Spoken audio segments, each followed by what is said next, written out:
Hello，又係我哋啦，係啦，今日我哋有好嘢分係啊，享。我前幾日咧就發現咗一件好 secret 嘅秘密，亦都係好 work，亦都好幫到大家。如果有寵物嘅人士，我介紹過今日嘅主角，辣聽妹妹，因為佢咧啲細狗仔咧會咧食嗰啲狗餅啊，食嗰啲食物咧就會舐到呢啲嘴邊咧嗰啲毛咧變咗一條條好硬好臭啊！咁你冇理由下下同佢沖涼㗎，係咪？咁同佢洗面咧又用啲嗰啲梘液咧，佢又即係又唔可以掂到眼咁，又好似好難洗得乾淨咁，又要成個頭崩落啲水度洗㗎嘛。咁我前幾日就喺度諗啦，哇！我哋呢個咧酵素潔面粉咧 BB 都可以用啦，咁我都係狗 BB 嚟㗎嘛，咁佢都可以用，就試下啊咁啊打啲泡嚇，跟住咧同佢抹下塊面，乾咗之後咧，哇！原來啲毛就好 fluffy 嘅，咁我用少少水啦，咁啊啲酵素潔面粉啦。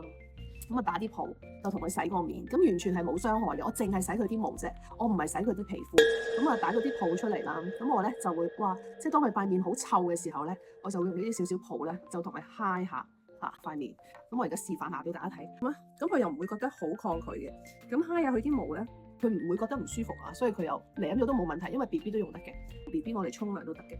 咁我哋咁樣輕輕咁抹下佢啲毛咧，哇！跟住一陣間咧10-20分鐘度咧，佢啲毛又白又 fluffy 啊。咁啊，所以我哋呢一個咧係天然酵素嘅，我哋本身係用嚟洗面嘅潔面粉啦，又可以落埋妝啦。佢咁樣洗一洗咧，跟住就香噴噴嘅喎，跟住等佢自然乾咧，佢又冇乜壓力，又唔使揾啲水淋佢塊面啦。咁如果多咗嘅泡泡咧，我就會洗埋佢嘅私處，係淨係我哋洗毛毛嘅咋。呢一個咧就冇傷害咯。咁我就覺得好方便。我哋洗完面咧，多咗啲泡泡都可以用同隻狗仔清潔下塊面啦。咁啊都係多一個用途啦，係咪？